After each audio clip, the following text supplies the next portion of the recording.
Hello बच्चों, कैसे हैं आप लोग। उम्मीद करता हूं सब लोग बहुत बढ़िया रहेंगे। दोस्तों बहुत बहुत स्वागत है आप सभी का हमारी इस वीडियो में। मैं हूं आपका दोस्त, आपका मेंटोर सीए जसमीत सिंह।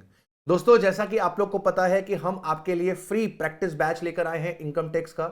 उसी सीरीज के अंदर हमारे ये नेक्स्ट चैप्टर का one shot detailed revisionary video है। इसके अंदर हमने हाउस प्रॉपर्टी को in detail along with various examples concepts को क्लियर किया है। इसके बाद हमारा अगला जो चैप्टर है वो सैलरी आपके पास आएगा। फिर हम एचपी और सैलरी के एमसीक्यूज करेंगे यूट्यूब पर लाइव।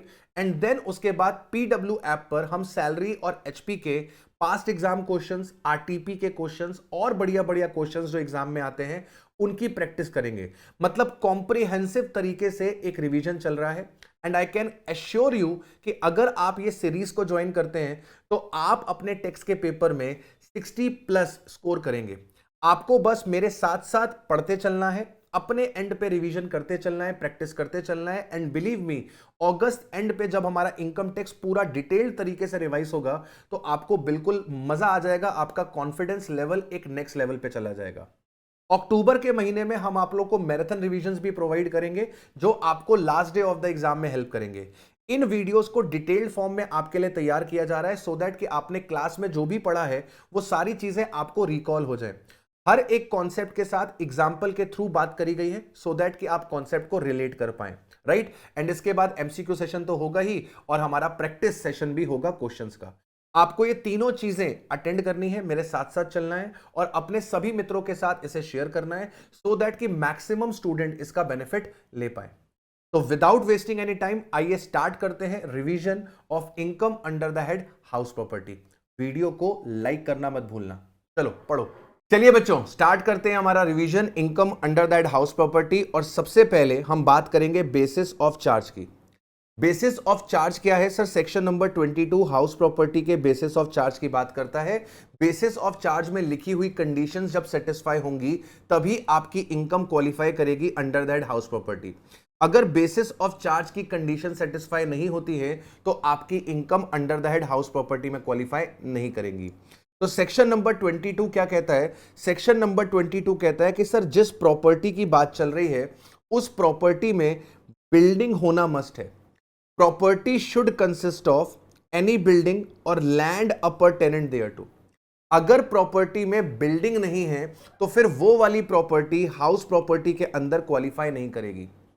अगर आपके पास केवल एक वेकेंट लैंड है तो वेकेंट लैंड से होने वाली इनकम या तो आपकी पीजीबीपी में जाएगी या तो आपकी अदर सोर्सेस में जाएगी। लेकिन अगर आपके लैंड पे कोई बिल्डिंग कंस्ट्रक्टेड है, आपके लैंड पे कोई बिल्डिंग कंस्ट्रक्टेड है, अब ये जो बिल्डिंग हो सकती है बेटा, ये जो बिल्डिंग हो सकती है बेटा, ये आपकी रेसिडेंशियल बिल्डिंग हो सकती है, ये आपकी कमर्शियल बिल्डिंग हो सकती है।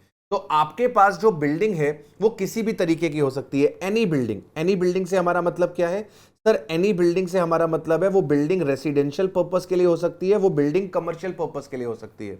तो अगर हमने ऐसी प्रॉपर्टी को लेट आउट किया जिसमें बिल्डिंग है तो वहां से होने वाली इनकम जो है वो आपकी क्वालिफाई करेगी under the head house property.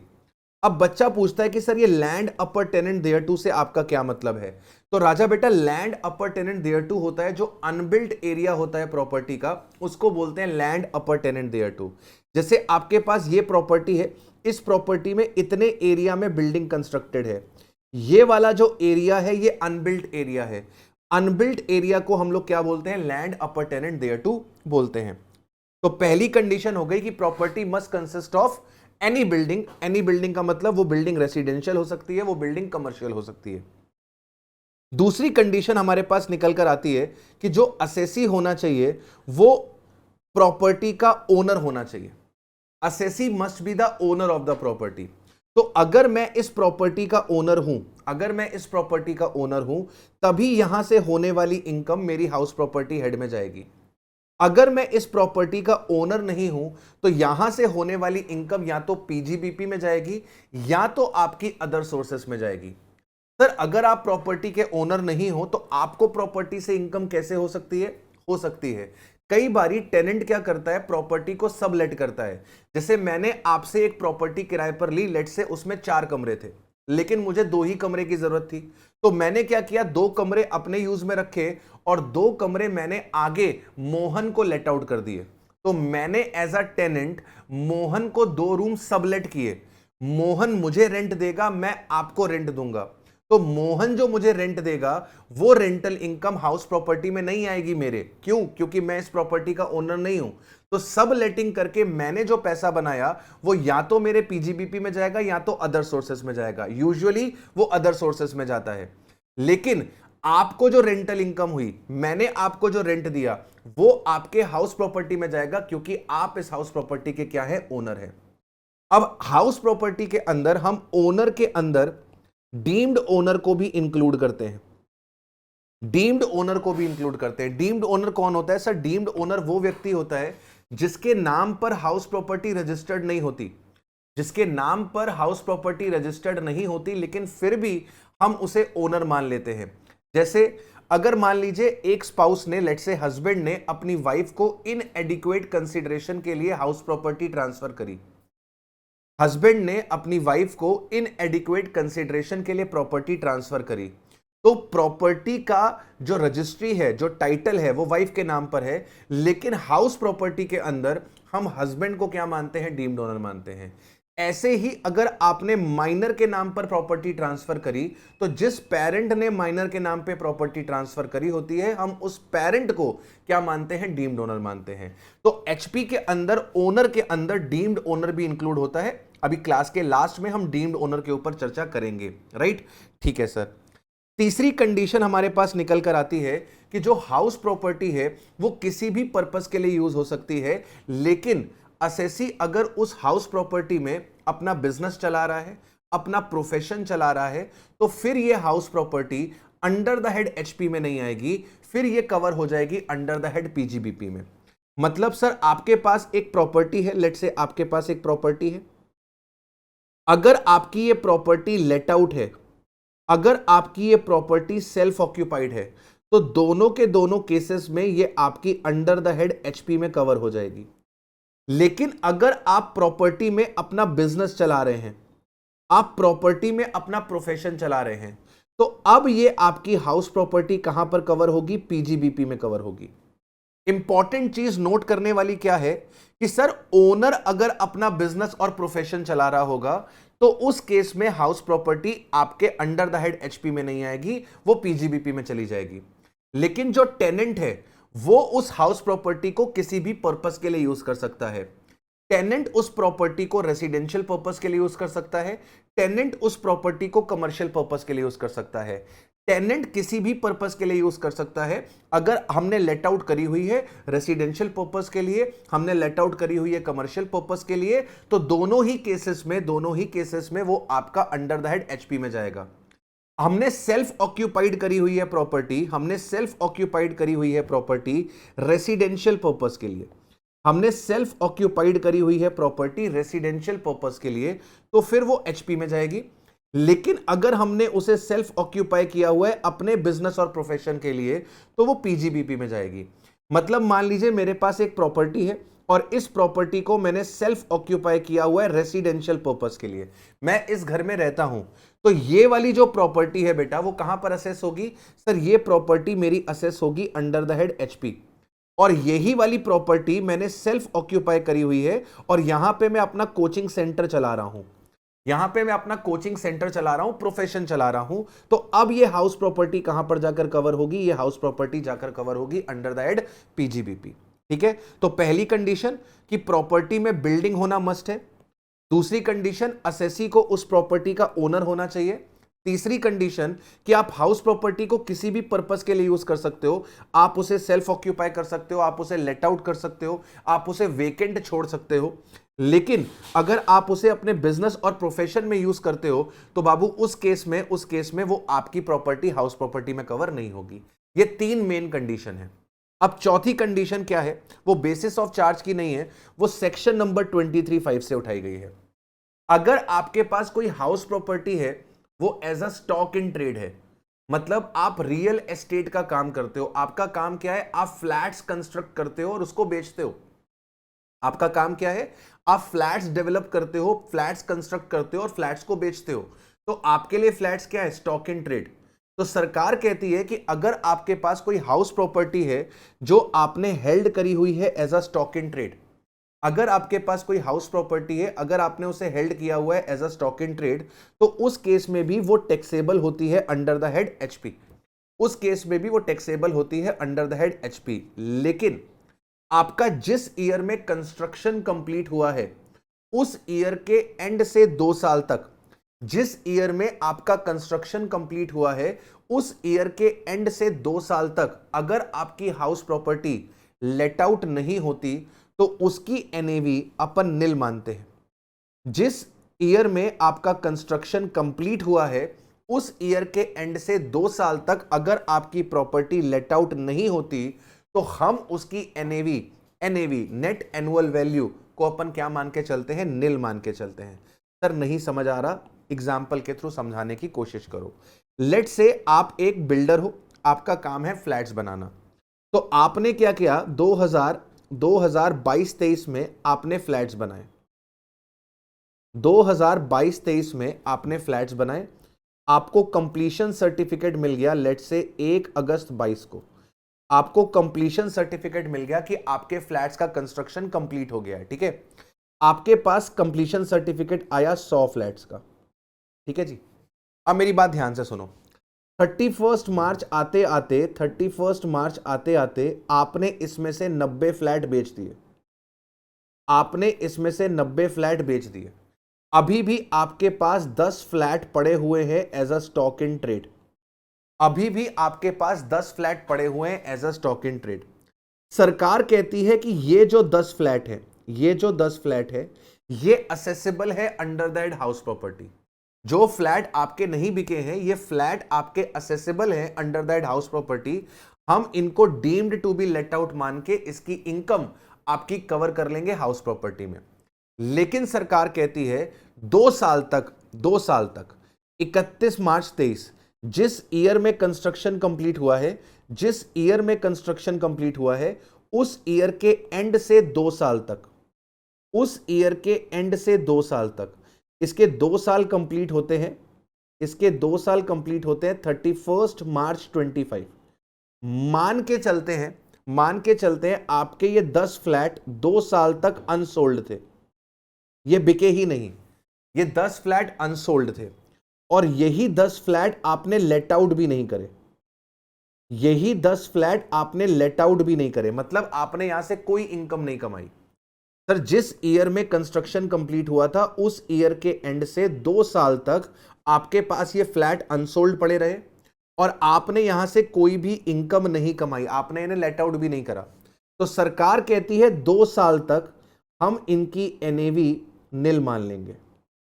2 साल तक हम इनकी एनएवी निल मान लेंगे। लेकिन 2 साल के बाद भी अगर ये लेट आउट नहीं हुए, 2 साल के बाद भी ये अनसोल्ड पड़े हुए हैं, 2 साल के बाद भी आपने इसे लेट आउट नहीं किया, तो हम इसे deemed to be let out मान लेंगे। हम इसे deem to be let out consider कर लेंगे। बात समझ में आ रही है? तो अगर आपके पास कोई हाउस प्रॉपर्टी है जिसे आपने हेल्ड किया हुआ है as a stock in trade, आपके पास कोई हाउस प्रॉपर्टी है उसे आपने हेल्ड किया हुआ है as a stock in trade, तो वो भी असेसेबल होती है under the head house property. अगर आपके पास ये हाउस प्रॉपर्टी अनसोल्ड रहती है और आप इसे किराए पर नहीं उठाते, तो जिस ईयर में कंस्ट्रक्शन कंप्लीट हुआ था उस ईयर के एंड से 2 साल तक, जिस ईयर में कंस्ट्रक्शन कंप्लीट हुआ था उस ईयर के एंड से 2 साल तक हम इसकी एनएवी निल कंसीडर करते हैं। जिस ईयर में कंस्ट्रक्शन कंप्लीट हुआ था वहां से 2 साल तक हम इसकी एनएवी को निल कंसीडर करते हैं। और 2 साल के बाद भी अगर ये आपने लेट आउट नहीं करी, 2 साल के बाद भी अगर आपने ये लेट आउट नहीं करी, तो हम इसे deem to be let out मान लेंगे और यहां से जो भी इनकम निकलेगी वो हमारी कवर हो जाएगी अंडर द हेड एचपी। आज तक इस पे कोई भी क्वेश्चन इंस्टीट्यूट ने नहीं पूछा, इस पे कोई क्वेश्चन इंस्टीट्यूट ने नहीं पूछा, लेकिन एमसीक्यू में यह सवाल आ जाता है कि कितने टाइम पीरियड तक एनएवी निल मानी जाती है स्टॉक इन ट्रेड की, कितने टाइम पीरियड तक एनएवी निल मानी जाती है स्टॉक इन ट्रेड की। तो ये एमसीक्यू पर्पस से आपका पॉइंट इंपॉर्टेंट है। Sir ji basis of charge हमने पढ़ लिया। आइए अब देखते हैं कि income under the head HP कैसे कैलकुलेट होती है। Income under the head HP अपन कैसे कैलकुलेट करते हैं। सबसे पहले हमें चाहिए होती है gross annual value. Gross annual value में से हम माइनस करते हैं municipal taxes paid by owner. Municipal taxes paid by owner हम माइनस करते हैं। ध्यान रहे, जितने म्युनिसिपल टैक्सेस पे करे गए हैं पेड बेसिस पे आपको ये अलाउ होता है, याद रहेगा। पेड बेसिस पे आपको ये अलाउड होता है और पे किसने करे हो, ओनर ने पे करे हो। इसका मतलब ये हुआ कि अगर म्युनिसिपल टैक्सेस पे नहीं हुए तो खर्चा अलाउड नहीं होगा, या फिर म्युनिसिपल टैक्सेस ओनर की जगह टेनेंट ने पे करे और टेनेंट को उन म्युनिसिपल टैक्सेस का ओनर ने, लैंडलॉर्ड ने कोई एडजस्टमेंट नहीं दिया। मतलब अगर म्युनिसिपल टैक्सेस का बर्डन टेनेंट ने बियर किया है तो उस केस में आपको डिडक्शन नहीं मिलेगी। डिडक्शन आपको कब मिलेगी, जब आपने म्युनिसिपल टैक्सेस पे करे हो, पेड बेसिस पे मिलती है, और जब ओनर ने पे करे हो तब मिलती है। अब पेड में आपका करंट ईयर का भी हो सकता है और आपके लास्ट ईयर्स का भी हो सकता है। तो करंट ईयर का आपने पे करा होगा उसका भी आपको डिडक्शन मिल जाएगा, और अगर आपने लास्ट ईयर का पे करा होगा तो उसका भी आपको डिडक्शन मिल जाएगा। मतलब आपने करंट प्रीवियस ईयर में जितना भी म्युनिसिपल टैक्स पे किया है, चाहे वो करंट ईयर को रिलेट करे चाहे वो पिछले सालों को रिलेट करे, दोनों ही केसेस में उसका आपको डिडक्शन मिल जाएगा। याद रहे कि अगर ओनर ने पे किया है तभी डिडक्शन मिलेगा। जीएवी में से जब म्युनिसिपल टैक्स पेड माइनस करते हैं तो हमारे पास निकल कर आती है एनएवी, और इसी एनएवी को हम एनुअल वैल्यू के नाम से भी जानते हैं। इसी एनएवी को हम एनुअल वैल्यू के नाम से भी जानते हैं। और एनएवी में से फिर हमको मिलती है standard deduction under section 24A। Under section 24A 30% of NAV की, जितनी भी आपकी एनएवी आ रही है उसका 30% आपको स्टैंडर्ड डिडक्शन मिलता है। स्टैंडर्ड डिडक्शन क्या है सर, ये एक तरीके का नोशनल खर्चा है जो सरकार आपको अलाउ करती है। स्टैंडर्ड डिडक्शन क्या है, स्टैंडर्ड डिडक्शन एक तरीके का नोशनल खर्चा है जो सरकार आपको अलाउड करती है for maintenance of house property. Repair and maintenance of house property के लिए सरकार आपको 30% का खर्चा अलाउ करती है, नोशनल बेसिस पे अलाउ करती है। आपने एक्चुअली में इनकर किया नहीं किया फर्क नहीं पड़ता।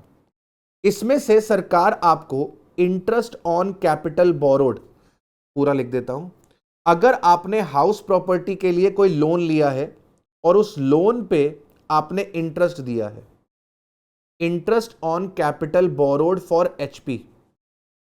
अब ये एचपी के कंस्ट्रक्शन के लिए हो सकती है, एचपी के परचेस के लिए हो सकती है, रिपेयर मेंटेनेंस के लिए हो सकती है, रिनोवेशन के लिए हो सकती है। तो लोन आपने किसी भी पर्पस के लिए बोरो किया हो, अगर आपने उस पर इंटरेस्ट दिया है तो वो इंटरेस्ट का खर्चा आपको अलाउ कर दिया जाएगा।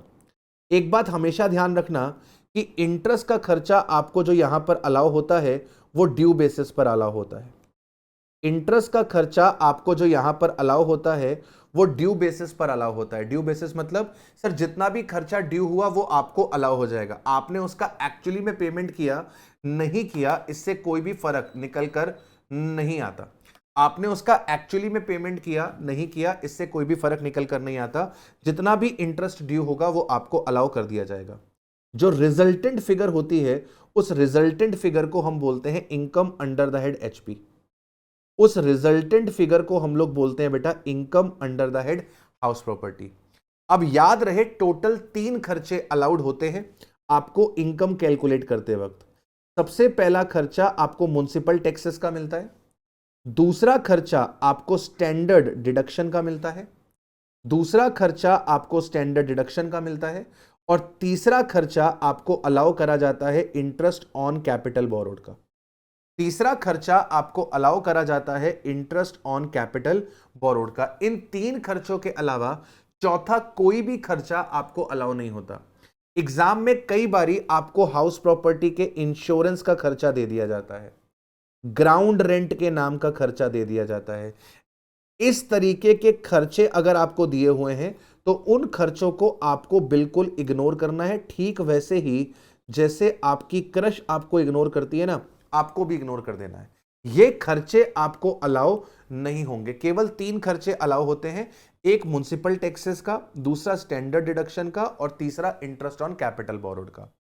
अब जल्दी से बात कर लेते हैं कि सर जीएवी कैसे निकलती है। जल्दी से बात कर लेते हैं कि जीएवी का कंप्यूटेशन कैसे होता है, कैसे हम जीएवी निकालते हैं। जीएवी निकालने के लिए हमें चाहिए होती हैं 4 चीजें। हमें चाहिए होता है फेयर रेंट, हमें चाहिए होता है म्युनिसिपल वैल्यू, हमें चाहिए होता है स्टैंडर्ड रेंट और हमें चाहिए होता है एक्चुअल रेंट। 4 चीजों के बेसिस पे हम हमारा जीएवी कैलकुलेट करते हैं। फेयर रेंट क्या होता है सर? जिस लोकेलिटी में आपकी प्रॉपर्टी है उस लोकेलिटी में जो रेंट चल रहा होता है उसको बोलते हैं फेयर रेंट। तो लेट से आप दिल्ली के लक्ष्मी नगर में रहते हो और लक्ष्मी नगर में फेयर रेंट चल रहा है, मतलब आपके पड़ोसी ने अपना घर किराए पे उठाया है लेट से 1 लाख रुपए महीने में। तो अगर पड़ोसी का घर 1 लाख रुपए महीने पे किराए पे उठाए और आपका घर का एरिया भी वैसा ही है, वही सब फैसिलिटीज आपके घर में भी है, तो आपका घर भी 1 लाख रुपए किराए पे उठ जाएगा। तो जिस लोकेलिटी में आप रहते हो वहां का जो रेंट होता है उसे अपन फेयर रेंट बोलते हैं।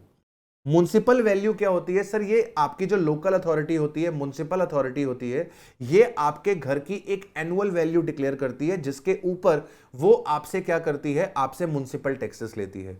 तो आपकी म्युनिसिपल अथॉरिटी ने आपके घर का जो yearly value, annual value declare करा हुआ है उसको बोलते हैं म्युनिसिपल वैल्यू। स्टैंडर्ड रेंट क्या होता है सर? रेंट कंट्रोल एक्ट के बेसिस पर आप मैक्सिमम कितना रेंट ले सकते हो उसको बोलते हैं standard rent. Rent control act के हिसाब से आप मैक्सिमम जो रेंट ले सकते हो उसको बोलते हैं स्टैंडर्ड रेंट। और एक्चुअल रेंट होता है जिस रेंट पे आपकी प्रॉपर्टी किराए पे चढ़ी है। एक्चुअल रेंट होता है जिस रेंट पर आपकी प्रॉपर्टी किराए पे चढ़ी है। तो आपको सबसे पहले फेयर रेंट उठाना है और म्युनिसिपल वैल्यू उठानी है और इन दोनों में जो हायर है उसे किनारे कर लेना है। इन दोनों में जो हायर है उसे किनारे कर लेना है और इस हायर को आपको स्टैंडर्ड रेंट से कंपेयर कराना है। फेयर रेंट और म्युनिसिपल वैल्यू दोनों में जो हायर है उसे आपको स्टैंडर्ड रेंट से कंपेयर करवाना है। इनमें से जो लोअर है उसे आपको डिक्लेयर कर देना है एक्सपेक्टेड रेंट। इनमें से जो लोअर है उसे आपको डिक्लेयर कर देना है एक्सपेक्टेड रेंट।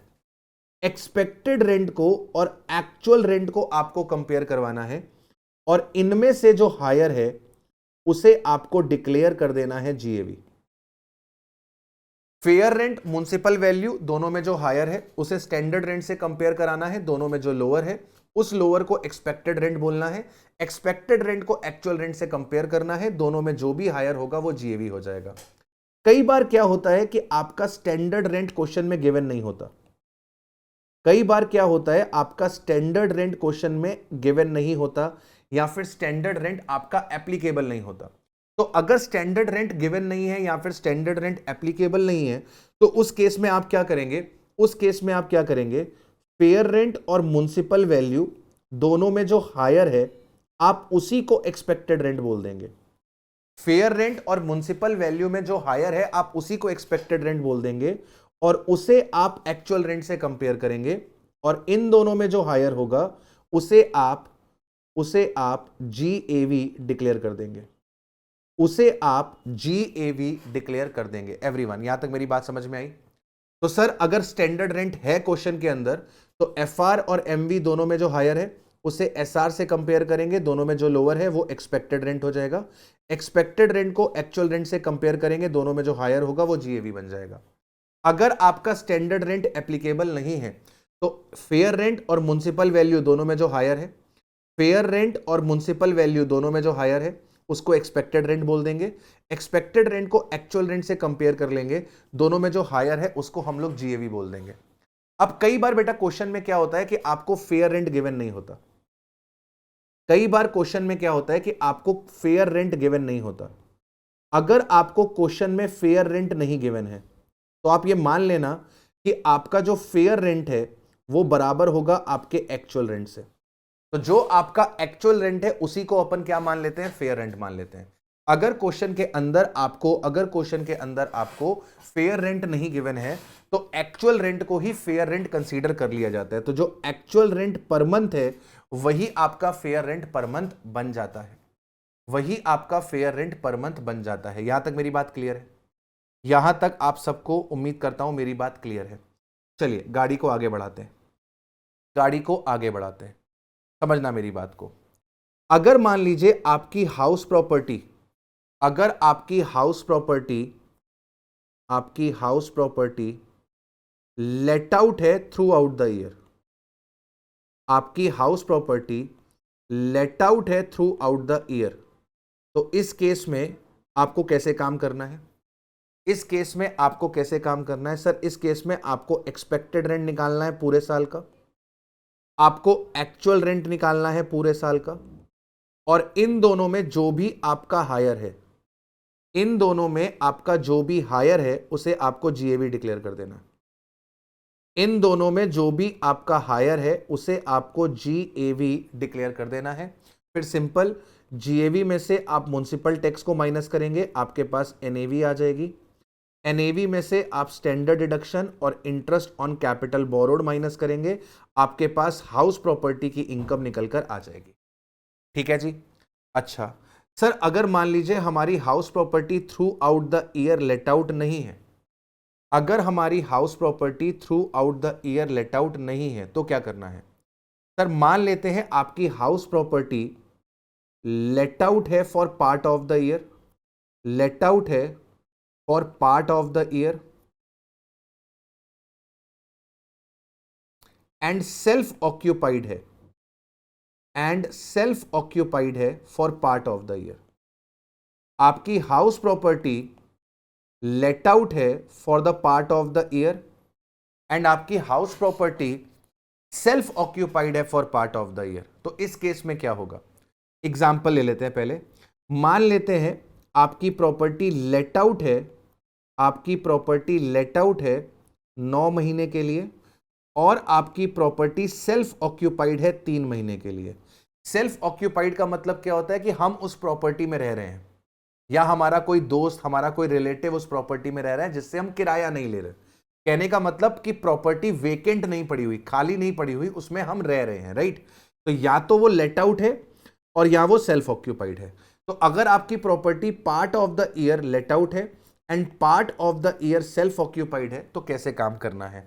हमने एग्जाम्पल में ले लिया कि लेट सपोज आपकी प्रॉपर्टी लेट आउट है 9 महीने के लिए, सेल्फ ऑक्यूपाइड है 3 महीने के लिए। तो ऐसे केस में आप क्या करोगे? ऐसे केस में आप एक्सपेक्टेड रेंट पूरे 12 महीने का निकालोगे। ऐसे केस में आप एक्सपेक्टेड रेंट पूरे 12 महीने का निकालोगे। आप actual rent let out period का निकालोगे। एक्चुअल रेंट आप लेट आउट पीरियड का निकालोगे, यानी कि आप गिवन केस में 9 महीने का निकालोगे, और इन दोनों में जो भी आपका हायर होगा उसे आप जीएवी बोल दोगे। जीएवी आ गई तो सारा काम वही है, जितना म्युनिसिपल टैक्स पे हुआ है वो माइनस कर दीजिए, एनएवी आ जाएगी। एनएवी में से स्टैंडर्ड डिडक्शन और interest on capital borrowed claim कर लीजिए, आपके पास निकल कर आ जाएगा income under the head HP. Example देखते हैं। लेट से आपका फेयर रेंट है 30,000 रुपए महीना, आपका फेयर रेंट है 30,000 रुपए महीना, आपका म्युनिसिपल वैल्यू है मान लेते हैं 25,000 रुपए महीना, 25,000 रुपए महीना। स्टैंडर्ड रेंट है आपके पास मान लेते हैं 26,000 रुपए महीना,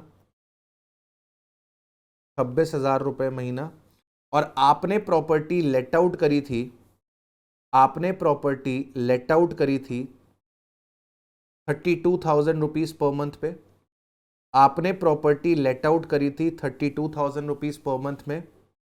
आपकी प्रॉपर्टी लेट आउट थी 9 महीने के लिए और आपकी प्रॉपर्टी सेल्फ ऑक्यूपाइड थी 3 महीने के लिए। आपने म्युनिसिपल टैक्सेस पे करे हैं सपोजिंगली 50,000 रुपए के, सपोजिंगली 50,000 रुपए के।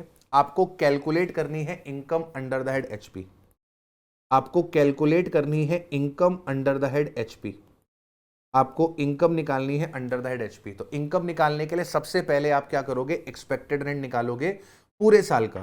क्वेश्चन में ध्यान से देख लेना, लेट आउट है 9 महीने के लिए और सेल्फ ऑक्यूपाइड है 3 महीने के लिए। तो अब आप यहां पर क्या करने वाले हो, जरा ध्यान से देखिएगा, आप जरा ध्यान से देखिएगा यहां पर आप क्या करने वाले हो। आपको सबसे पहले यहां पर क्या करना है सर? आपको सबसे पहले यहां पे फेयर रेंट ले लेना है पूरे साल का। 30,000 रुपए महीना है तो पूरे साल का 3,60,000 रुपए हो गया। म्युनिसिपल वैल्यू आपको ले लेनी है, 25,000 रुपए महीना है तो पूरे साल की हो जाएगी 3 लाख। इन दोनों में जो भी आपका हायर है उसे किनारे कर लीजिए। हायर है आपके पास 3,60,000। स्टैंडर्ड रेंट आपके पास 26,000 रुपए महीना है। 26,000 महीने का मतलब हो गया आपके साल भर का 3,12,000। साल भर का हो गया 3,12,000। 3,60,000 में से 3,12,000 चला गया, सॉरी 3,60,000 और 3,12,000, इन दोनों में जो भी आपका लोअर है, लोअर है आपके पास 3,12,000। अब आपको यहां पर एक्चुअल रेंट लेना है। ये जो लोअर आया है यही आपका एक्सपेक्टेड रेंट है बेटा। ये जो लोअर निकल कर आया है ये लोअर ही आपका एक्सपेक्टेड रेंट है। और ये एक्सपेक्टेड रेंट हमने पूरे 12 महीने का निकाला है। ये पूरे के पूरे 12 महीने की कैलकुलेशन है। ये पूरे के पूरे 12 महीने की कैलकुलेशन है। एक्सपेक्टेड रेंट 12 महीने का आ रहा है। एक्चुअल रेंट आपका 32,000 रुपीज पर मंथ है और 9 महीने के लिए लेट आउट है। तो यहां पे 32,000 इंटू 9 मंथ कर देंगे। 32,000 इंटू 9, 2,88,000। 2,88,000। अब इन दोनों में जो भी हायर है वो आपका जीएवी बन जाएगा।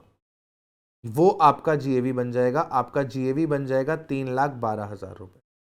अब अगर आपको इनकम निकालनी है तो बाबू जीएवी आपके पास आ रही है 3,12,000 रुपए। इसमें से आपको म्युनिसिपल टैक्सेस पेड का डिडक्शन मिल जाएगा। 50,000 के म्युनिसिपल टैक्सेस आपने पे करे हैं। 2,62,000 का आपके पास एनएवी आ जाएगा। एनएवी में से आपको स्टैंडर्ड डिडक्शन मिल जाएगी 30,000 की, 30% की, 183,400 to 3,12,000 minus 50,000 into 0.3, 78,600, 78,600। और आपके पास आ जाएगा बेटा जी 183,400। इस क्वेश्चन में इंटरेस्ट ऑन कैपिटल बोरोड नहीं था, होता तो हम वो माइनस करते। इंटरेस्ट ऑन कैपिटल बोरोड नहीं था, होता तो हम माइनस करते। 183,400 निकल कर। ठीक है मालिक, दिस इज व्हाट। अगर आपकी हाउस प्रॉपर्टी लेट आउट है for part of the year and self occupied है for part of the year. ठीक है, ये हो गया आपका केस 1 कि अगर वो लेट आउट है थ्रू आउट द ईयर। ये हो गया केस 2, लेट आउट है for part of the year and self occupied है for part of the year. अब सबसे इंपॉर्टेंट केस की बात करते हैं। सबसे इंपॉर्टेंट केस की बात करते हैं। अगर आपकी हाउस प्रॉपर्टी लेट आउट है for part of the year, let out है for part of the year and vacant है for part of the year, and vacant है for part of the year. Vacant का मतलब क्या होता है? Vacant का मतलब क्या होता है, हिंदी में लिख लेना कि घर पर कोई नहीं है, घर पर कोई नहीं रहता। वेकेंट का मतलब है घर पर कोई नहीं रहता, घर पर ताला लगा हुआ है। घर पर कोई नहीं रहता, घर पर ताला लगा हुआ है। तो हाउस प्रॉपर्टी लेट आउट है for part of the year and vacant है for part of the year. इस केस में आपको क्या करना होता है सर? इस केस में आपको सबसे पहले एक्सपेक्टेड रेंट निकालना होता है पूरे साल का। आपको एक्सपेक्टेड रेंट निकालना होता है पूरे साल का। फिर उसके बाद आपको एक्चुअल रेंट निकालना होता है लेट आउट पीरियड का। आपको एक्चुअल रेंट निकालना होता है लेट आउट पीरियड का। एक्सपेक्टेड रेंट आप निकालते हो पूरे साल भर का और एक्चुअल रेंट निकालते हो आप लेट आउट पीरियड का। अब आप क्या करते हो? आप कंपेयर करते हो एक्सपेक्टेड रेंट और एक्चुअल रेंट को। अगर कंपैरिजन में आपको यह दिखता है कि एक्चुअल रेंट एक्सपेक्टेड रेंट से ज्यादा है, आपको यह दिखता है कि एक्चुअल रेंट एक्सपेक्टेड रेंट से ज्यादा है, द आंसर इज यस। अगर आपको यह नजर आता है तो इस केस में आपका जो जीएवी होती है वो हो जाती है एक्चुअल रेंट। सबसे पहले आपको एक्सपेक्टेड रेंट निकालना है पूरे साल का, आपको एक्चुअल रेंट निकालना है लेट आउट पीरियड का, आपको एक्चुअल रेंट को एक्सपेक्टेड रेंट से कंपेयर करना है। कंपैरिजन में अगर यह दिखे कि एक्चुअल रेंट एक्सपेक्टेड रेंट से ज्यादा है तो जीएवी आपका एक्चुअल रेंट हो जाएगा। अगर आपको कंपैरिजन में दिखे कि एक्चुअल रेंट एक्सपेक्टेड रेंट से कम है तो आपको यह चेक करना है कि एक्चुअल रेंट क्या वैकेंसी की वजह से कम है। आपको चेक करना है क्या एक्चुअल रेंट वैकेंसी की वजह से कम है। No, AR is less than ER। अगर AR is less than ER है, AR is less than ER है ड्यू टू वैकेंसी, अगर वैकेंसी ना होती तो एक्चुअल रेंट एक्सपेक्टेड रेंट के या तो बराबर होता या तो ज्यादा होता। अगर वैकेंसी ना होती तो एक्चुअल रेंट या तो एक्सपेक्टेड रेंट के बराबर होता या उससे ज्यादा होता। अगर ऐसी सिचुएशन है, एक्चुअल रेंट एक्सपेक्टेड रेंट से कम है बिकॉज ऑफ वैकेंसी, यस, तो ऐसे केस में भी आपका GAV एक्चुअल रेंट ही बनता है। लेकिन अगर वैकेंसी की वजह से कम नहीं है, मतलब वैकेंसी ना होती तो भी एक्चुअल रेंट एक्सपेक्टेड रेंट से कम ही होता, तो ऐसे केस में आपका GAV बनता है एक्सपेक्टेड रेंट। बेटा ये एक लौता एक्सेप्शन है पूरे के पूरे हाउस प्रॉपर्टी के अंदर जहां पर एक्चुअल रेंट एक्सपेक्टेड रेंट से कम होने के बावजूद GAV बन जाता है, वरना ऐसा कभी नहीं होगा। ये एक लौता एक्सेप्शन है जहां पर आपका एक्चुअल रेंट एक्सपेक्टेड रेंट से कम होने के बावजूद क्या बन जाता है, आपका GAV बन जाता है। दूसरी चीज, आपको ये कंपैरिजन कब करना है, जब वैकेंसी हो। अगर वैकेंसी ना हो, सेल्फ ऑक्यूपाइड का केस हो या और कोई भी केस हो, तो हमेशा ER और AR में जो भी हायर है वही GAV बनेगा। ER और AR में जो भी हायर है वही GAV बनेगा। केवल और केवल वैकेंसी के अंदर हम रीजन आइडेंटिफाई करते हैं कि अगर एक्चुअल रेंट एक्सपेक्टेड रेंट से कम है तो क्या उसका रीजन वैकेंसी है। अगर एक्चुअल रेंट एक्सपेक्टेड रेंट से कम है और उसका रीजन वैकेंसी है तो उस केस में GAV आपका AR बनता है, नहीं तो आपका GAV ER बनता है। एग्जाम्पल के थ्रू इसको करते हैं तो आपको और क्लैरिटी निकल कर आ जाएगी। एग्जाम्पल के थ्रू करते हैं इसको तो आपको और ज्यादा क्लैरिटी मिल जाएगी। तो लेट से हमने एग्जाम्पल उठा लिया है, मान लेते हैं बेटा केस 1, केस 2, केस 3, ठीक है। मान लेते हैं आपका जो एक्सपेक्टेड रेंट है पर मंथ, एक्सपेक्टेड रेंट जो पर मंथ है बेटा वो है आपके पास यहां पे 30,000 रुपए, यहां पे 30,000 रुपए, यहां पे भी 30,000 रुपए। आपका जो एक्चुअल रेंट है पर मंथ, वो है 50,000 रुपीज, वो है 32,000 रुपीज और वो है 25,000 रुपीज, ठीक है। 50,000 रुपीज, 32,000 रुपीज, 25,000 रुपीज। आपके पास वैकेंसी है, मान के चलते हैं 2 महीने की, आपके पास वैकेंसी है 2 महीने की। आपको कैलकुलेट करना है GAV, आपको कैलकुलेट करके देना है GAV कि GAV कितना निकल कर आएगा, ठीक है मालिक। तो सबसे पहला काम आपको क्या करना है, केस 1 को उठा लेते हैं। वैकेंसी है बेटा, हाउस प्रॉपर्टी वेकेंट है, तो इस केस में क्या होने वाला है सर, अभी अभी आपने हमको बताया था कि हमें एक्सपेक्टेड रेंट तो पूरे साल का लेना पड़ेगा। तो अगर 30,000 रुपए महीना है तो साल भर का होता है 3,60,000 रुपए, साल भर का होता है 3,60,000 रुपए। और एक्चुअल रेंट हमें लेना होता है लेट आउट पीरियड का, तो 2 महीने की वैकेंसी है, यानी कि एक्चुअल रेंट हम 10 महीने का लेंगे, तो 50,000 इंटू 10, 5 लाख। अब अगर आप ध्यान से देखो तो आपका AR जो है वो आपके ER से ज्यादा है।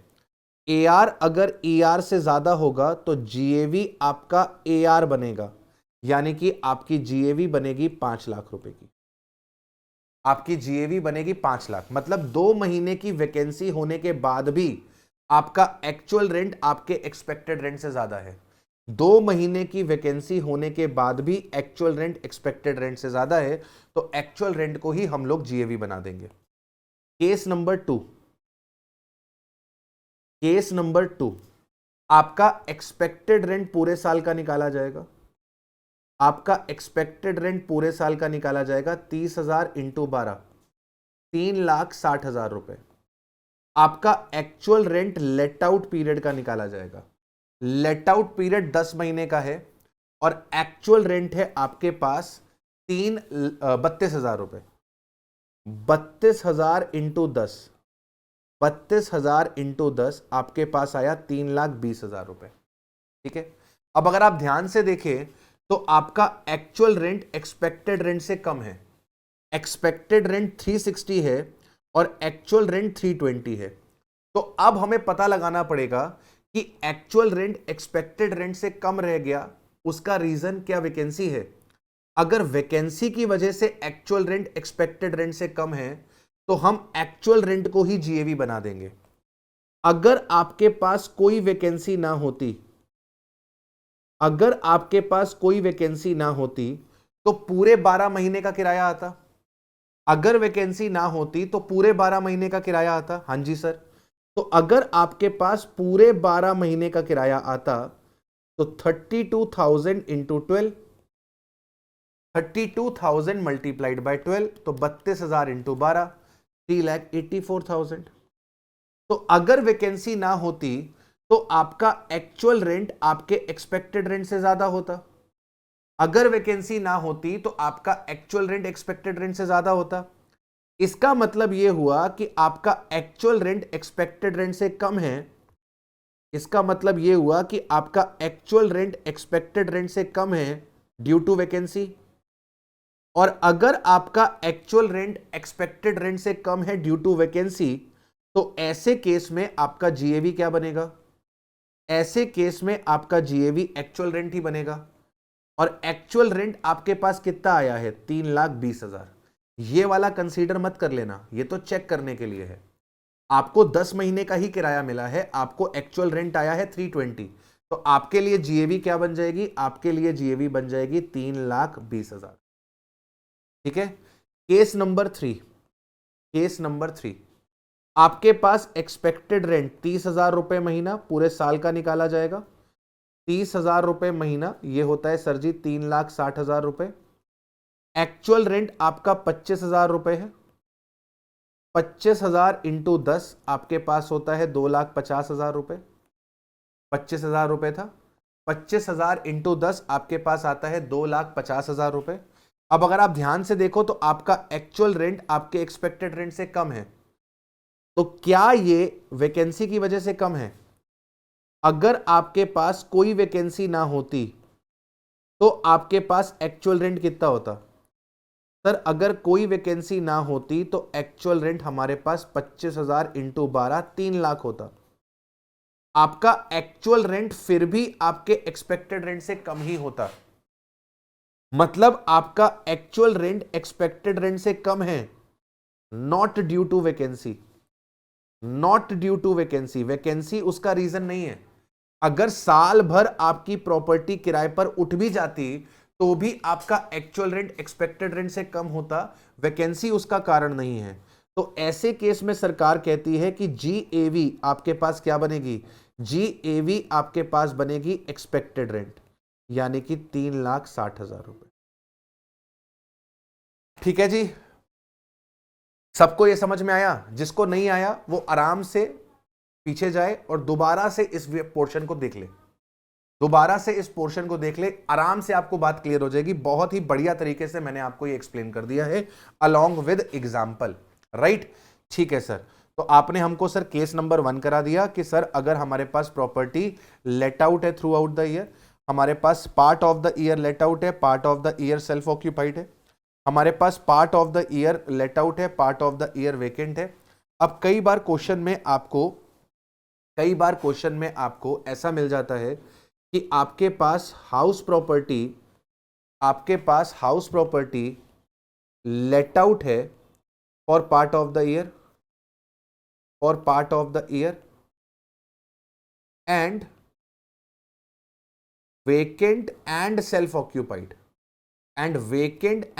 ऑक्यूपाइड है for part of the year. तो ऐसे केस में आप क्या करोगे? सेम वही कॉन्सेप्ट रहेगा कि आप एक्सपेक्टेड रेंट पूरे साल का निकालोगे और एक्चुअल रेंट आप लेट आउट पीरियड का निकालोगे।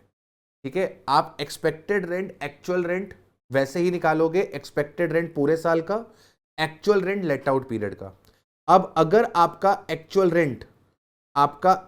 रेंट आपके एक्सपेक्टेड रेंट से ज्यादा है तो आपका जीएवी एक्चुअल रेंट बन जाएगा। भाई अगर एक्चुअल रेंट एक्सपेक्टेड रेंट से ज्यादा है तो जीएवी एक्चुअल रेंट बन जाएगा। अगर आपका एक्चुअल रेंट एक्सपेक्टेड रेंट से कम है और इसका रीजन वैकेंसी है, तो उस केस में आपका जीएवी फिर से एक्चुअल रेंट बन जाएगा। और अगर रीजन वैकेंसी नहीं है तो उस केस में आपका जीएवी जो है वो एक्सपेक्टेड रेंट बन जाएगा। आइए चेक कर लेते हैं, एग्जाम्पल ले लेते हैं भाई साहब, एग्जाम्पल ले लेते हैं। ठीक है, एग्जाम्पल कंसीडर कर लेते हैं। लेट से आपके पास एक्सपेक्टेड रेंट है, 30,000 पर मंथ। आपके पास एक्चुअल रेंट है 40,000 पर मंथ। एक्सपेक्टेड रेंट है 30,000 रुपए महीना, एक्चुअल रेंट है 40,000 रुपए महीना। लेट आउट रही है प्रॉपर्टी 7 महीने, वेकेंट रही है प्रॉपर्टी 1 महीना, और सेल्फ ऑक्यूपाइड रही है प्रॉपर्टी आपका 4 महीना। 7 महीने प्रॉपर्टी लेट आउट थी, 1 महीने वेकेंट थी और 4 महीने आपकी सेल्फ ऑक्यूपाइड थी। तो अब ऐसे केस में क्या करना है सर? सबसे पहले एक्सपेक्टेड रेंट तो पूरे साल का निकालना है। एक्सपेक्टेड रेंट पूरे साल का निकालना है 30,000 into 12, 3,60,000। Actual rent let out period का निकालना है 40,000 इंटू 7, 40,000 इंटू 7, 2,80,000। आपका एक्चुअल रेंट एक्सपेक्टेड रेंट से कम है, आपका एक्चुअल रेंट एक्सपेक्टेड रेंट से कम है। क्या ये वैकेंसी की वजह से है? अगर आपके पास कोई वैकेंसी ना होती, वैकेंसी 1 महीने की है, अगर ये वैकेंसी ना होती तो आपके पास 8 महीने का किराया आ जाता। 4 महीने तो प्रॉपर्टी सेल्फ ऑक्यूपाइड रही है ना। अगर ये 1 महीने प्रॉपर्टी वेकेंट ना रहती तो 8 महीने का किराया आ जाता। अभी 7 महीने का किराया आया है, 1 महीना वेकेंट ना रहती तो 8 महीने का किराया आ जाता। अगर आपके पास प्रॉपर्टी वेकेंट ना होती तो आपके पास एक्चुअल रेंट 8 महीने का आता, यानी कि 40,000 इंटू 8 आता। 40,000 इंटू 8 3,20,000 होता है। सर फिर भी ये एक्सपेक्टेड रेंट से कम ही होता। अगर वैकेंसी ना होती तो किराया 3,20,000 आता, और ये 3,20,000 रुपए 3,60,000 से तो कम ही है, यानी कि आपका एक्चुअल रेंट एक्सपेक्टेड रेंट से कम है और उसका रीजन वैकेंसी नहीं है। आपका एक्चुअल रेंट आपके एक्सपेक्टेड रेंट से कम है लेकिन उसका रीजन वैकेंसी नहीं है, और अगर उसका रीजन वैकेंसी नहीं है तो बाबू उस केस में आपका जीएवी क्या बनेगा? उस केस में आपका जीएवी एक्सपेक्टेड रेंट बन जाएगा। एवरीवन, यहां तक आप सबको मेरी बात अच्छी तरीके से क्लियर हो गई क्या? यहां तक आप सबको मेरी बात अच्छी तरीके से क्लियर हो गई क्या? चलिए अब बात कर लेते हैं सेल्फ ऑक्यूपाइड हाउस प्रॉपर्टी की। अगर आपके पास हाउस प्रॉपर्टी है वो सेल्फ ऑक्यूपाइड है थ्रू आउट द ईयर, हमारे पास ये आ गया अब केस नंबर 5। आपके पास एक हाउस प्रॉपर्टी है और वो सेल्फ ऑक्यूपाइड है थ्रू आउट द ईयर। ठीक है बेटा, थ्रू आउट द ईयर। तो सबसे पहले आपको एक बात समझनी है, कि मैक्सिमम आप 2 हाउस प्रॉपर्टी ही सेल्फ ऑक्यूपाई कर सकते हैं। एक असेसी मैक्सिमम 2 हाउस प्रॉपर्टी ही सेल्फ ऑक्यूपाई कर सकता है। अगर 2 से ज्यादा हाउस प्रॉपर्टी उसने सेल्फ ऑक्यूपाई करी तो सर उसे एक्स्ट्रा वाली को deemed to be let out मान लिया जाएगा। 2 को सेल्फ ऑक्यूपाइड माना जाएगा। 2 के बाद अगर कोई प्रॉपर्टी सेल्फ ऑक्यूपाइड है तो उसे deemed to be let out मान लिया जाएगा। इसके बाद जो आपकी सेल्फ ऑक्यूपाइड हाउस प्रॉपर्टी होती है वहां पर आपका म्युनिसिपल टैक्सेस पेड, मैं कहता हूं कि आपकी जो एनएवी है या मैं कहूं जो जीएवी है उसकी जीएवी निल होती है। आपको म्युनिसिपल टैक्सेस पेड का डिडक्शन नहीं मिलता, म्युनिसिपल टैक्सेस पेड का कोई डिडक्शन अलाउ नहीं होता। कॉन्सिक्वेंटली आपकी जो एनएवी निकल कर आती है, कॉन्सिक्वेंटली आपकी जो एनएवी निकल कर आती है वो एनएवी भी नील निकल कर आती है, एनएवी भी नील निकल कर आती है। अब आपकी एनएवी नील है तो ऑब्वियसली कि आपका स्टैंडर्ड डिडक्शन भी नील होगा, ऑब्वियसली आपका स्टैंडर्ड डिडक्शन भी नील होगा।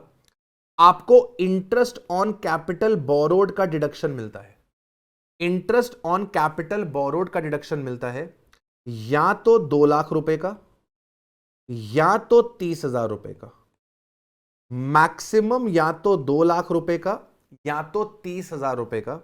यानी कि सेल्फ ऑक्यूपाइड हाउस प्रॉपर्टी के केस में कभी भी इनकम नहीं आती, लेकिन लॉस आ सकता है अगर इंटरेस्ट ऑन कैपिटल बोरोड है तो। सेल्फ ऑक्यूपाइड प्रॉपर्टी में कभी भी इनकम निकल कर नहीं आती, लेकिन लॉस निकल कर आ सकता है अगर इंटरेस्ट ऑन कैपिटल बोरोड हो। और मैक्सिमम लॉस कितना निकल कर आएगा सर? या तो 2 लाख रुपए या तो 30,000 रुपए, या तो 2 लाख रुपए या तो 30,000 रुपए। अब सवाल यह उठता है कि सर कब हमें 2 लाख की डिडक्शन मिलेगी और कब हमें 30,000 रुपए की डिडक्शन मिलेगी?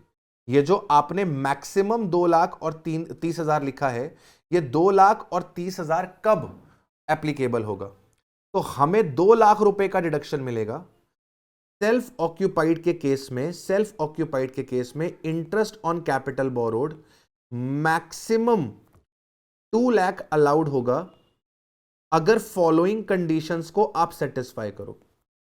अगर फॉलोइंग कंडीशंस को आप सेटिस्फाई करो तो पहली कंडीशन कि आपने जो लोन बोरो किया है, आपने जो लोन बोरो किया है वो ऑन और आफ्टर, आपने जो लोन बोरो किया है वो ऑन और आफ्टर 1/4/1999 होना चाहिए। अगर 1999 से पहले का लोन है, इस डेट से पहले का लोन है, तो मैक्सिमम 30,000 का डिडक्शन मिलेगा। लेकिन अगर इस डेट या उससे आगे की डेट का लोन है तो हो सकता है 2 लाख का डिडक्शन मिल जाए अगर आप आगे दी हुई कंडीशंस को पूरा कर दें। आपके एचपी का कंस्ट्रक्शन, आपके एचपी का कंस्ट्रक्शन कंप्लीट हो जाना चाहिए with in 5 years, with in 5 years from the and, from the end of year in which loan is acquired. जिस ईयर में आपने लोन एक्वायर किया है, जिस ईयर में आपने लोन एक्वायर किया है, उस ईयर के एंड से 5 साल तक आपका कंस्ट्रक्शन कंप्लीट हो जाना चाहिए। फॉर एग्जाम्पल आपने अगर लोन लिया है, आपने अगर लोन लिया है 17-18 में, 17-18 में 1 जुलाई 17 को आपने लोन लिया है, तो 5 साल इस डेट से काउंट नहीं होंगे, 5 साल आपके काउंट होंगे ईयर एंड से।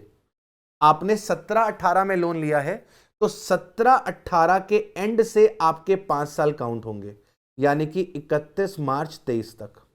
तो आपका कंस्ट्रक्शन जो है वो कंप्लीट हो जाना चाहिए जिस ईयर में लोन लिया है उस ईयर के एंड से 5 साल के अंदर अंदर। इसके बाद क्या कहता है सर? इसके बाद वो आपसे कहता है, एक तो हो गया कि लोन होना चाहिए ऑन और आफ्टर 1/4/1999, आपने हाउस प्रॉपर्टी के कंस्ट्रक्शन के लिए लोन लिया हो या फिर आपने हाउस प्रॉपर्टी खरीदने के लिए लोन लिया हो, हाउस प्रॉपर्टी परचेज के लिए या फिर कंस्ट्रक्शन के लिए। और आपके पास क्या होना चाहिए? आपके पास इंटरेस्ट सर्टिफिकेट होना चाहिए, आपके पास इंटरेस्ट सर्टिफिकेट होना चाहिए कि आपने कितना लोन रीपे किया है। आपके पास इंटरेस्ट सर्टिफिकेट होना चाहिए कि आपने कितना लोन रीपे किया है। ठीक है, ये देखिए आपके पास लोन या तो एक्विजिशन के लिए या तो कंस्ट्रक्शन के लिए होना चाहिए। लोन आपने ऑन और आफ्टर 1/4/1999 लिया हो, आपका construction with in 5 years complete हो जाना चाहिए और आपके पास इंटरेस्ट सर्टिफिकेट होनी चाहिए। अगर आप ये कंडीशंस को सेटिस्फाई करते हो तो उस केस में आपको मैक्सिमम 2 लाख रुपए का मिलेगा, और अगर आप कंडीशन सेटिस्फाई नहीं करते हो तो आपको मैक्सिमम 30,000 का मिलेगा।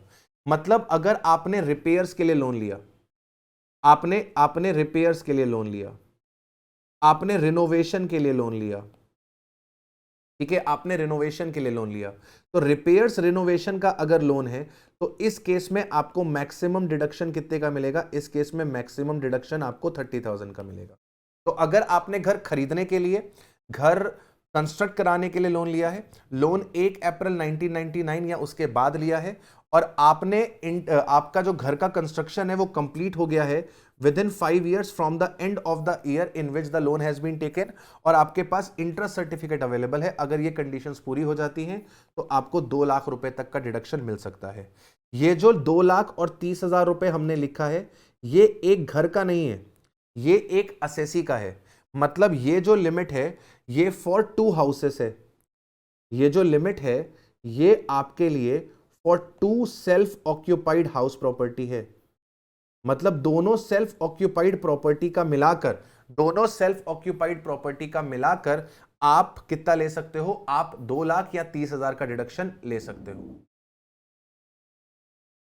चलिए अब बात करते हैं केस नंबर 6 की। अब बात कर लेते हैं केस नंबर 6 की। केस नंबर 6, आपकी house property partly let out है एंड पार्टली आपकी सेल्फ ऑक्यूपाइड है। आपके पास house property partly let out है एंड पार्टली सेल्फ ऑक्यूपाइड है। इसका मतलब क्या है? तो लेट्स से आपके पास एक हाउस प्रॉपर्टी है, इस हाउस प्रॉपर्टी का 60% पोर्शन, 60% पोर्शन आपने लेट आउट किया हुआ है और आपने इसका 40% पोर्शन सेल्फ ऑक्यूपाइड किया हुआ है। ध्यान से देखो, यहां पे पार्ट ऑफ द ईयर नहीं लिखा हुआ, part of the house property let out है, part of the house property self occupied है। तो आपने पूरे 12 महीने 40% पोर्शन को सेल्फ ऑक्यूपाई किया हुआ है, आपने पूरे 12 महीने 60% पोर्शन को लेट आउट किया हुआ है। ऐसा सिनेरियो होगा तो हम क्वेश्चन को कैसे सॉल्व करेंगे? ऐसे सिनेरियो के अंदर हमें क्या करना है? हमें सब कुछ सेग्रीगेट कर देना है। 40% जो हमारा सेल्फ ऑक्यूपाइड है उसकी एनएवी निल हो जाएगी, उसका स्टैंडर्ड डिडक्शन निल हो जाएगा, और जो भी हमारा इंटरेस्ट ऑन कैपिटल बोरोड है, जो भी हमारा इंटरेस्ट ऑन कैपिटल बोरोड है 40% वाला, वो हमको अलाउड हो जाएगा। जो हमारा इंटरेस्ट ऑन कैपिटल बोरोड है 40% वाला, वो हमको अलाउ हो जाएगा। लेकिन एक बात ध्यान रखना, ये जो 40% ऑफ इंटरेस्ट आएगा ये सब्जेक्ट टू मैक्सिमम 2 लाख और 30,000 होना चाहिए। आपको क्या करना है? आपको ये 2 प्रॉपर्टीज कंसीडर करनी है, 60% अलग, 40% अलग।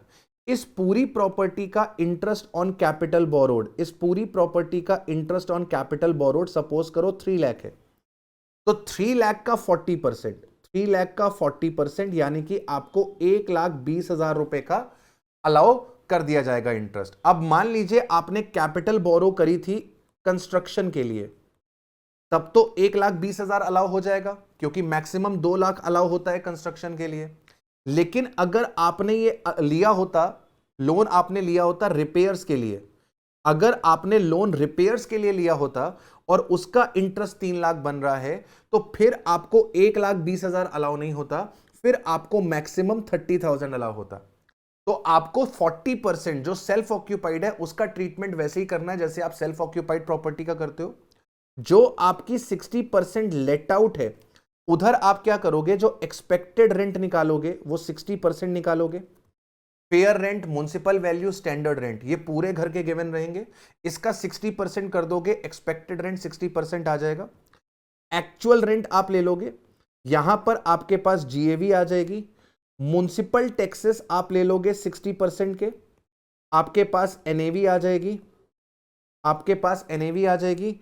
एनएवी में से आप स्टैंडर्ड डिडक्शन क्लेम कर लोगे और interest on capital borrowed claim कर लोगे 60% का। Interest on capital borrowed claim कर लोगे 60% का।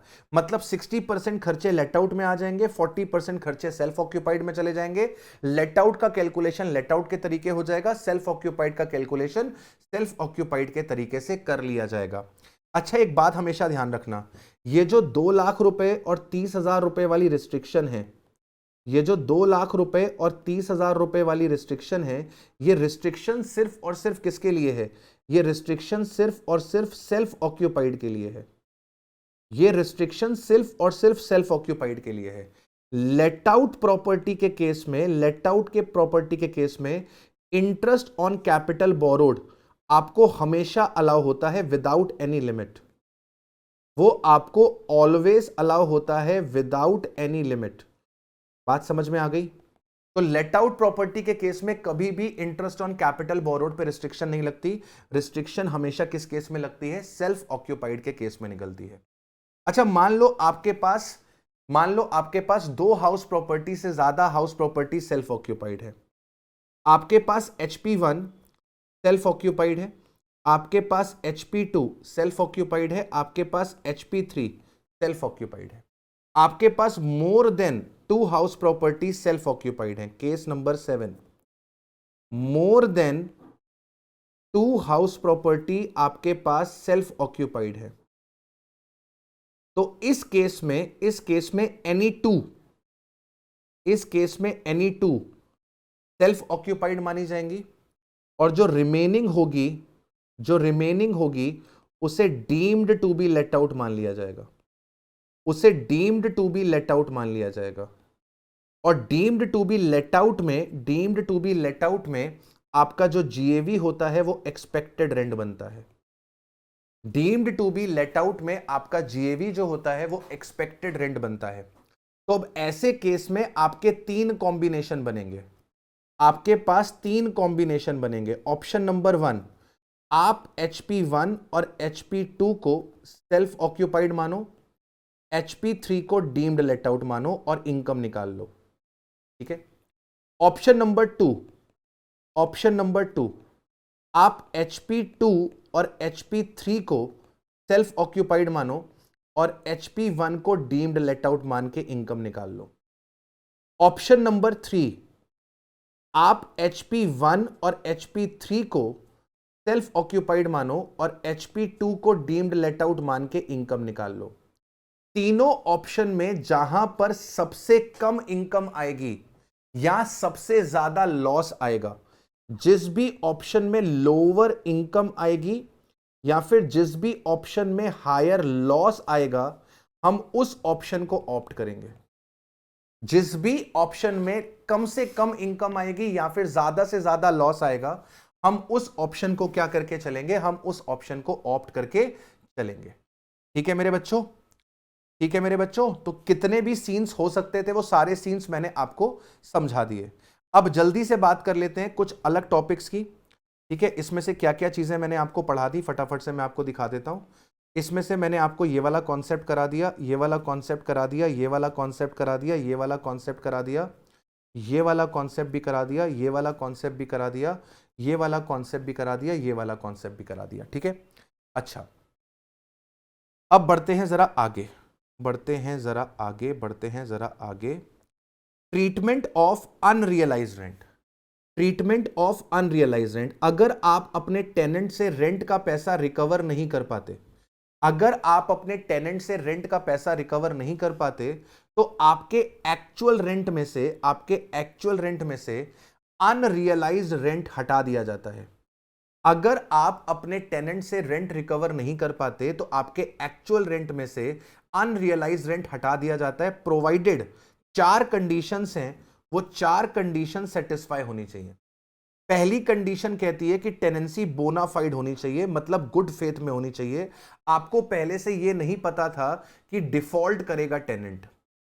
दूसरी कंडीशन, जो डिफॉल्टिंग टेनेंट है उसने आपकी हाउस प्रॉपर्टी वेकेट कर दी है या फिर आपने स्टेप्स इनिशिएट कर दिए हैं अपनी हाउस प्रॉपर्टी को वेकेट कराने के लिए।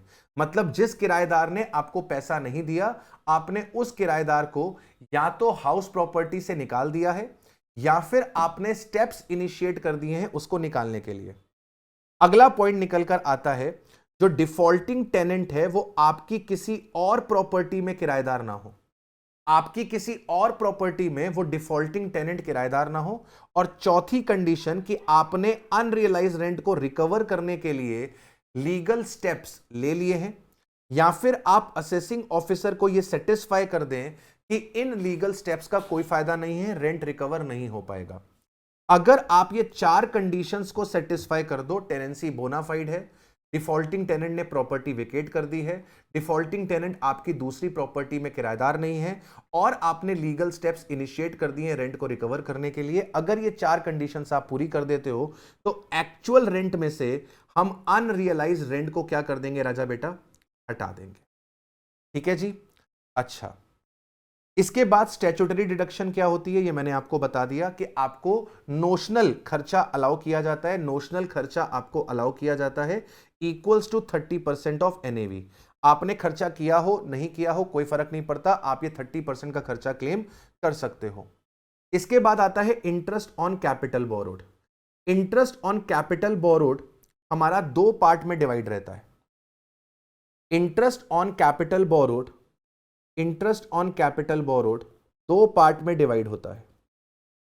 Interest on capital borrowed 2 part में डिवाइड होता है। एक होता है प्री कंस्ट्रक्शन पीरियड का इंटरेस्ट, एक होता है interest related to pre construction period. Pre construction period, तो प्री कंस्ट्रक्शन पीरियड का जो इंटरेस्ट होता है उसे एक्यूमुलेट किया जाता है एंड अलाउ किया जाता है इन 5 इक्वल इंस्टॉलमेंट, एंड अलाउ किया जाता है इन 5 इक्वल इंस्टॉलमेंट्स। और आपका एक इंटरेस्ट होता है करंट पीरियड का इंटरेस्ट। करंट पीरियड मतलब जिस पीरियड का इंटरेस्ट आप निकाल रहे हो, interest related to current financial year, interest related to current financial year, ये आपको 100% अलाउ हो जाता है in the current year on due basis. ये आपको करंट ईयर में ही अलाउ कर दिया जाता है on due basis. Due basis पे आपको ये खर्चा अलाउ कर दिया जाता है। प्री कंस्ट्रक्शन पीरियड के इंटरेस्ट की 5 किस्तें बनती हैं। प्री कंस्ट्रक्शन पीरियड की 5 किस्तें बनती हैं, accumulated and allowed in 5 equal installment from the year in which construction is completed. From the year in which construction is completed, जिस ईयर में कंस्ट्रक्शन कंप्लीट हुई है उस ईयर में आपको अलाउ किया जाता है। नाउ द क्वेश्चन अराइजेस कि सर ये प्री कंस्ट्रक्शन पीरियड होता क्या है। प्री कंस्ट्रक्शन पीरियड होता है जिस दिन आपने लोन लिया है, जिस दिन आपने लोन लिया है, लोन की डेट से स्टार्ट होता है और यह जाता है आपका 31 मार्च preceding to the year of, या preceding to the date of completion of construction। जिस डेट को आपका कंस्ट्रक्शन कंप्लीट हुआ है, जिस डेट को आपका कंस्ट्रक्शन कंप्लीट हुआ है उससे पहले की 31 मार्च तक, जिस डेट को आपका कंस्ट्रक्शन कंप्लीट हुआ है उस डेट से पहले की 31 मार्च तक। फॉर एग्जाम्पल आपने अगर लोन लिया है, आपने लोन लिया है अगर 1 अक्टूबर 17 को और आपका कंस्ट्रक्शन कंप्लीट हुआ है सपोज कर लीजिए 10 जुलाई 22 को, 10 जुलाई 22 को, तो प्री कंस्ट्रक्शन पीरियड आपका शुरू होगा 1 अक्टूबर 17 से, और जिस डेट को कंस्ट्रक्शन कंप्लीट हुआ है उससे पहले की 31 मार्च। 10 जुलाई को कंस्ट्रक्शन कंप्लीट हुआ है तो उससे पहले की 31 मार्च इस 31 मार्च 22। इस पीरियड का जितना भी आपका इंटरेस्ट है उसे एक्यूमुलेट करा जाएगा, उसकी 5 इंस्टॉलमेंट्स बनाई जाएंगी और वो 5 इंस्टॉलमेंट्स आपको अलाउ होंगी उस ईयर से जिस ईयर में कंस्ट्रक्शन कंप्लीट हुई है। तो सबसे पहली इंस्टॉलमेंट आपको मिलेगी 22-23 में, दूसरी इंस्टॉलमेंट आपको मिलेगी 23-24 में, तीसरी इंस्टॉलमेंट आपको मिलेगी 24-25 में, चौथी इंस्टॉलमेंट आपको मिलेगी 25-26 में, एंड देन आपको मिलेगी 26-27 में। क्लियर हो रही है मेरी बात? क्लियर हो रही है मेरी बात? चलिए एग्जाम्पल के थ्रू समझते हैं। लेट से आपने लोन लिया है 1 जुलाई 2019 को 10 लाख रुपए का 12% के इंटरेस्ट पे। कंस्ट्रक्शन कंप्लीट होता है 1/5/22 को। कैलकुलेट करनी है deduction under section 24B for the financial year 22-23। Assume करना है कि आपका एंटायर लोन अभी आउटस्टैंडिंग है। तो इस केस में आप क्या करोगे, सबसे पहले आप प्री कंस्ट्रक्शन पीरियड का इंटरेस्ट निकाल लो। प्री कंस्ट्रक्शन पीरियड कब से स्टार्ट होता है सर? जिस दिन आपने लोन लिया था उस डेट से, मतलब 1 जुलाई 19 से, और जिस डेट को कंस्ट्रक्शन कंप्लीट हुई है उससे पहले की 31 मार्च। कंस्ट्रक्शन कंप्लीट हुई है 1/5/22 को, उससे पहले की 31 मार्च, यानी कि 31 मार्च 22। इस पीरियड का जितना भी इंटरेस्ट है वो आपको निकालना है। एंटायर लोन आउटस्टैंडिंग है, मतलब कुछ भी लोन रीपे नहीं हुआ। तो इस पीरियड में पूरा का पूरा 10 लाख का लोन आपका चल रहा था। 10 लाख के लोन पे 12% का ब्याज बना। आपका 20-21 पूरा साल है, 21-22 पूरा साल है, और 19-20 के आपके पास 9 महीने हैं। तो आपके पास 24 + 9 33 मंथ्स है। 33 मंथ्स है। इसको अगर आप सॉल्व करोगे तो आपके पास 3,30,000 रुपए का इंटरेस्ट आएगा। इस इंटरेस्ट की 5 किस्तें बनेंगी, यानी कि 3,30,000 की 5 किस्तें। एक किस्त बन गई 66,000 की। ये 66,000 में पहली किस्त आपको मिलेगी 22-23 में, पहली किस्त मिलेगी 22-23 में, दूसरी किस्त आपको मिलेगी 23-24 में, तीसरी किस्त आपको मिलेगी 24-25 में, फिर आपको मिलेगी 25-26 में, एंड फिर आपको मिलेगी 26-27 में। आपको डिडक्शन निकालनी है फाइनेंशियल ईयर 22-23 की। तो करंट पीरियड मतलब 22-23 का कितना इंटरेस्ट ड्यू हुआ। 22-23 में भी आपका 10 लाख रुपए बाकी था। पूरे साल भर आपने 10 लाख रुपए यूज किया है। 10 लाख पे 12%, 1,20,000। तो आपको जो डिडक्शन मिलेगी बेटा अंडर सेक्शन 24B, आपको जो डिडक्शन मिलेगी अंडर सेक्शन 24B, वो मिलेगी 120 + 66, यानी कि आपको डिडक्शन मिलेगी 1,86,000 रुपीज। डिडक्शन आपको मिलेगी राजा बेटा 1,86,000 रुपीज की। ठीक है जी, ये हमने बात कर ली। राजा बेटा किसकी? हमने बात कर ली sir ji interest on capital borrowed की। किसकी बात हो गई बेटा? सर ये आपकी बात हो गई इंटरेस्ट ऑन कैपिटल बोरोड की। ठीक है जी, ठीक है जी। तो ये देखिए आपके पास ये बातें हमने कर ली। अब आपको ध्यान रखना है कि अगर आपने एक नया लोन लिया है पुराने लोन को रीपे करने के लिए, तो फॉर एग्जांपल आपने एसबीआई से लोन लिया था घर खरीदने के लिए और उस लोन को आपने रीपे कर दिया बैंक ऑफ बड़ौदा से एक नया लोन उठाकर, तो इस केस में जो आपका नया लोन है उसका इंटरेस्ट भी आपको अलाउ कर दिया जाएगा। अगर आपने लोन के लिए ब्रोकरेज या फिर कमीशन पे करी है तो वो ब्रोकरेज और कमीशन का खर्चा आपको कभी भी अलाउ नहीं होगा। अगर आप इंस्टॉलमेंट लेट पे करते हो तो इंटरेस्ट के ऊपर इंटरेस्ट लग जाता है। तो अनपेड इंटरेस्ट के ऊपर अगर इंटरेस्ट लगा है, तो उसका खर्चा आपको अलाउ नहीं होगा। If the loan is taken from outside India, अगर इंडिया के बाहर से आपने लोन लिया है और उसका आपने टीडीएस नहीं काटा है, तो उस केस में उसका डिडक्शन भी आपको नहीं मिलेगा। ठीक है जी। अच्छा, इसके बाद अगला एक इंपॉर्टेंट टॉपिक निकल कर आता है को ओन्ड हाउस प्रॉपर्टी। को ओन्ड हाउस प्रॉपर्टी क्या होती है कि सर एक हाउस प्रॉपर्टी है और उसके एक से ज्यादा ओनर हैं। एक हाउस प्रॉपर्टी है, उसके एक से ज्यादा ओनर है। जैसे मान लो ये एक हाउस प्रॉपर्टी है, इस हाउस प्रॉपर्टी की 4 यूनिट्स हैं। यूनिट 1 इसको सेल्फ ऑक्यूपाई किया हुआ है, ए ने। यूनिट 2 इसे सेल्फ ऑक्यूपाई किया हुआ है बी ने। यूनिट 3 इसको लेट आउट किया हुआ है। यूनिट 4 इसको भी लेट आउट किया हुआ है। इस हाउस प्रॉपर्टी के 2 इक्वल ओनर्स हैं। ए और बी इस हाउस प्रॉपर्टी के इक्वल ओनर्स हैं। ठीक है बेटा, ए और बी इस हाउस प्रॉपर्टी के इक्वल ओनर्स हैं। इसमें से यूनिट 1 ए ने सेल्फ ऑक्यूपाई करी हुई है, यूनिट 2 बी ने सेल्फ ऑक्यूपाई करी हुई है, यूनिट 3 और यूनिट 4 लेट आउट करी हुई है। तो ऐसे केस में ट्रीटमेंट क्या होता है? ऐसे केस में ट्रीटमेंट ये होता है कि जो लेट आउट वाला प्रॉपर्टी है या जो लेट आउट वाला पोर्शन है उसका आप कैलकुलेशन नॉर्मली करो।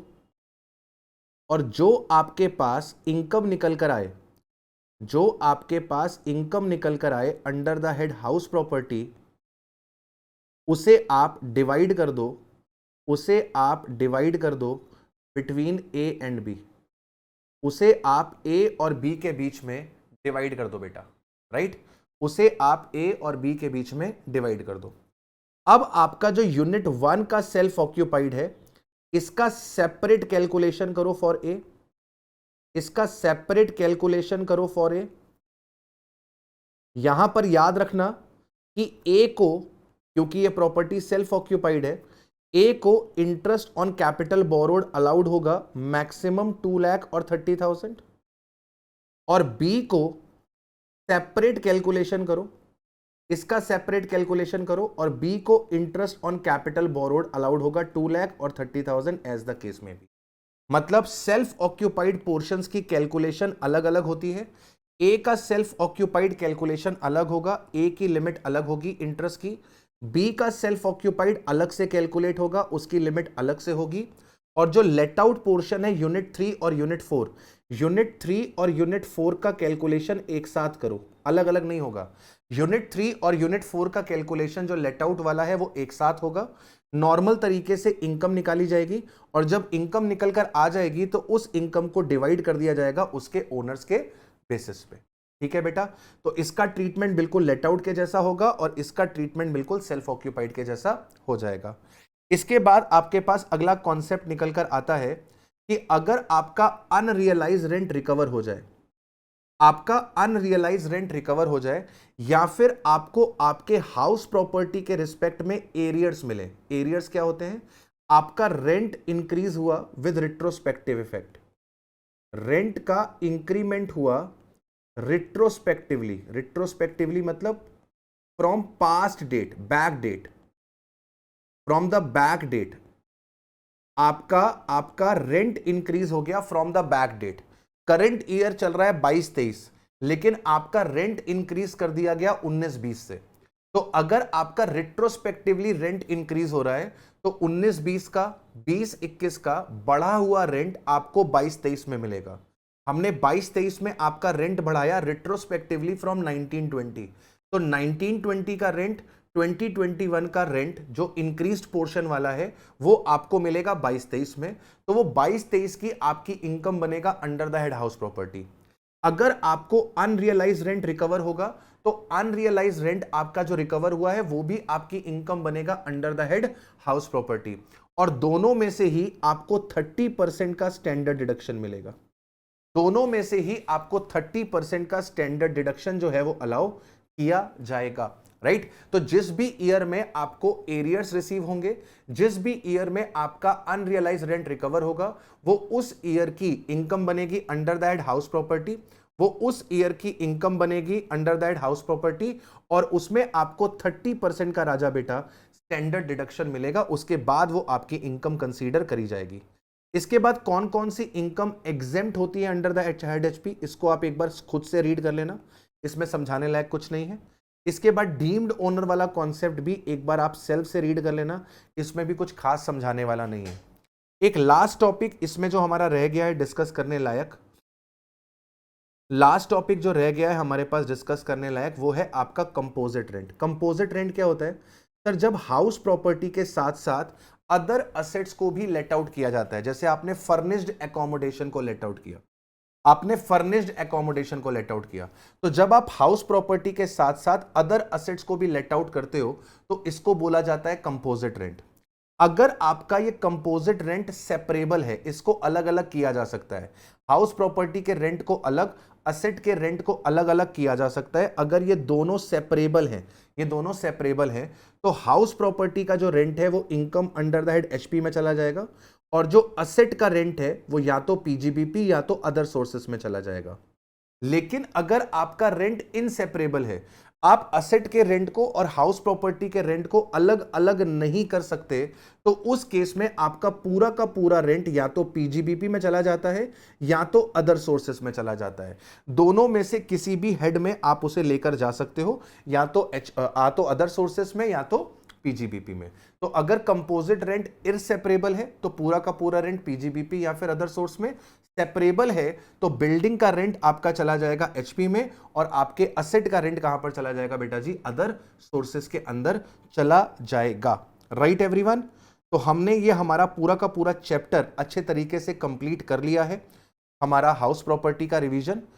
अब आपको कल, ये तो आज आपको मिल रहा है, ये तो आज आपको मिल रहा है, आज तारीख है हमारे पास 26 जुलाई। 26 जुलाई को आपके पास एचपी का रिवीजन आ गया है। 27 जुलाई को आपके पास सैलरी का रिवीजन आ जाएगा यूट्यूब पर ही, और 28 जुलाई को हमारे पास एचपी और सैलरी का एमसीक्यू आ जाएगा लाइव यूट्यूब पे, लाइव यूट्यूब पे। ठीक है। अगर आपको ये वीडियो अच्छी लगी है तो अपने सभी दोस्तों के साथ शेयर करिए, वीडियो को लाइक जरूर करिए, कमेंट सेक्शन में कमेंट करके बताइएगा कि आपको ये सेशंस कैसे लग रहे हैं। मैं आपके सभी कमेंट्स को रीड करने वाला हूं। कोई भी सजेशन अगर आप देना चाहते हैं तो वो भी दीजिएगा, we will try to incorporate that as well. तो दोस्तों मिलते ही आपसे ऐसे ही किसी नेक्स्ट वीडियो में। टिल देन अपना ख्याल रखिए। Love you all, bye bye, have a nice day.